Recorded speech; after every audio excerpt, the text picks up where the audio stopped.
proud of our players, the way they battled back down 17, Bryce being out.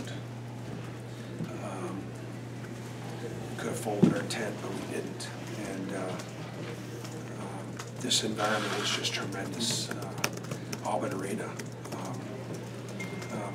We finally got ESPN here. We're on ESPN2. They weren't here to see us, they were here to see Texas A&M. And they saw a really good Texas A&M team. I talked about it before the game. That's a 30 RPI team. That's a team that has got a couple of pros on the inside, got great size. They do a great job of getting that ball inside. I thought if we could turn them over 16 times, we could beat them. But we didn't take great care of the basketball. We didn't execute well enough ourselves offensively. And we had some breakdowns ourselves defensively, and obviously, you know, they really hurt us on the boards. Just a great rebounding team. You know, Mustafa Heron was tremendous tonight. Mustafa just, he rose up and got on another level, which we know he has. It's just a totally different gear, and that's what separates him from, you know, from everybody else. He attacking the basket, getting to the foul line, making shots, and played 36 minutes. And down the other end, DJ Ho was 1 from 8, and that was his matchup. Now Hope did a good job feeding the post and got the ball inside. But so we're disappointed because we felt like if we could have executed a little bit better, could have defended a little bit better, we could have still won the game in spite of the fact that Bryce is out and Jerry's in foul trouble in the first half, which really set us back. We're down 10.5. That's part of the reason. First, Bruce, just an update on Bryce. How's the severity of the shoulder? Shoulder strain. He's pretty sore, so we obviously he's going to need to go through some tests tomorrow to see what kind of injury he has. He showed it after a timeout, after a media timeout. He then was coming over. Did something happen before that? No, he got hurt on the dunk when he put the dunk attempt at the block. That's when he got hurt. He tried to fight it off, but it was stinging. And the only thing that happened was he told me as we were approaching the free throw line that he was hurt and wanted out. And I tried to get the official to give me an injury timeout. Instead, the official handed the ball to the shooter. We missed the free throw, and he had to actually stay. And then he kind of bent over a little bit finally. In fact, they wound up knocking down a 3 on the possession. And it was his man.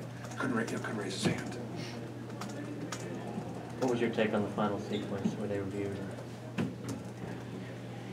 I've seen both plays, and I'm not allowed to comment on the officiating.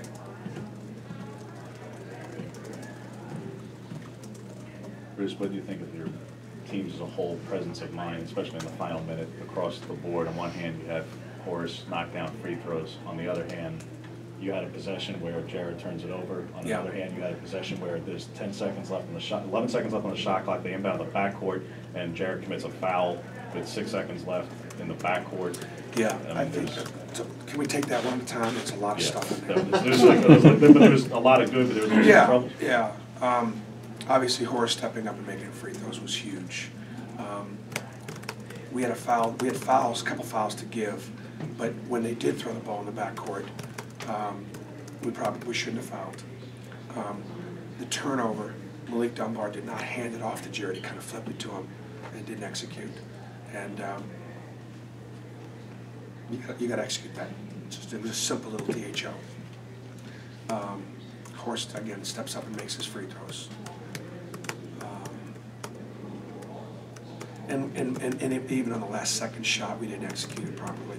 You know, we had all that time, went through it a million times, we still didn't execute it properly. So, again, those are the reasons why we lost the game. We lost the game because they scored 81 points, they shot a great percentage, they got the ball inside, and they beat us. The calls at the end didn't lose us the game. How concerning is it with, I mean, not every opponent is going to be this big, Bruce, but you do have some opponents coming up who are, and in the postseason you will undoubtedly face somebody who does. So how concerning is it when you can't suddenly get guys out there to grow with lob passes, but you can do something to prevent these wide open situations? Well, we defensively, they got middle. Defensively, didn't keep them on the side. and they were doing it even when Bryce was out there. But we let him get to places on the floor that we weren't supposed to let him get to places on the floor. Our bench has got to play better and do more. I've always said that when we go to our bench, we don't drop off, and that's not becoming the case here lately. And so I know our bench can play better, and that's what makes us the team that we are. Is because we go 9 deep and we don't drop off when we go to our bench.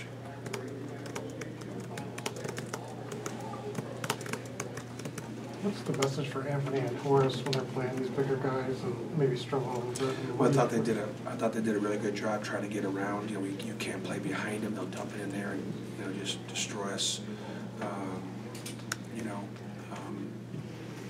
Giving up a lot of energy. I thought Deshaun did as good a job as he could guarding Williams. Texas A&M, some teams do a better job of taking advantage of the size advantage, and Texas A&M does. That's their strength. That's their strength. And so from that standpoint, it was, it's a tough matchup for us. Yet and still, given everything that they were able to do, and we still had a chance. So I'm very proud of our basketball team. Especially if Bryce is out, even if it's just for one game, Bruce, how concerning is it starting to get with Davion that he's had several games in a row that there's some rough outings here? Let's talk about that tomorrow. I think we'll do our press conference tomorrow, and I'll get more of a report on Bryce, and we'll see how long he's out.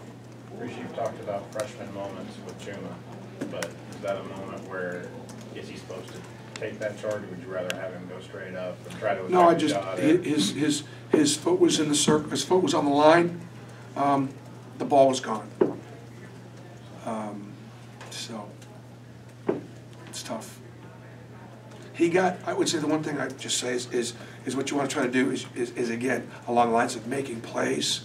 He got there with plenty of time, and he got there with plenty of time to actually step up a little further. So. You got to be aggressive and you got to make plays.